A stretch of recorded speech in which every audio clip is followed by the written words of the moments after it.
सामाजिक बांधिलकीसोबत विविध उपक्रम राबविणाऱ्या युवकांचा गौरव करण्याच्या हेतूने शिर्डी येथील क्रांतीसूर्य शेती व शिक्षण विकास संस्था, महाराष्ट्र राज्य आणि श्री साईबाबा संस्थान शिर्डी यांच्या संयुक्त विद्यमानाने राज्यस्तरीय भव्य सोहळ्याचे आयोजन करण्यात आले। या सोहळ्यात संपूर्ण महाराष्ट्रातून निवडलेल्या 41 समाज कार्यकर्त्यांना क्रांतीसूर्य कार्यगौरव समाजरत्न पुरस्कार 2025 ने गौरविण्यात आले। या यादीत विदर्भातील गोंदिया, भंडारा, गडचिरोली आणि चंद्रपूर विभागातून कार्यरत युवा समाजसेवक अश्विन सिंह गौतम यांची निवड झाली।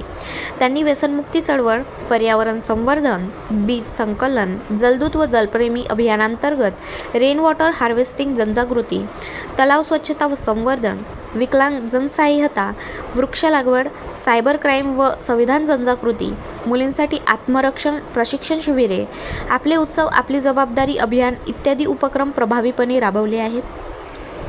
त्यांच्या या उल्लेखनीय कार्याची दखल घेऊन शिर्डी येथील भव्य कार्यक्रमात खासदार भाऊसाहेब वाकचौरे, खासदार निलेश लंके, राष्ट्रीय समजश्री दीपकदादा पाटील, विधान परिषद सदस्य डॉक्टर सुदेश तांबे व सत्यजित तांबे, शिक्षण तज्ज्ञ संदीप वाकचौरे, समाजसेविका प्रभावतीताई घोगरे, उद्योग समूह संस्थापक मुकुंद सिंगर, ईशान सर्व्हिसेस संचालक अविनाश पुलाटे, संस्था अध्यक्ष खंडू बाबाजी सातपुते व सचिव गोरक्ष भवर यांच्या प्रमुख उपस्थितीत राज्यस्तरीय समाजरत्न पुरस्कार प्रदान करून सन्मानित करण्यात आले।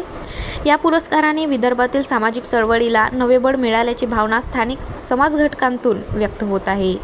गाव माझा न्यूजकरिता संतोष रोकडे, अर्जुनी मोर, गोंदिया।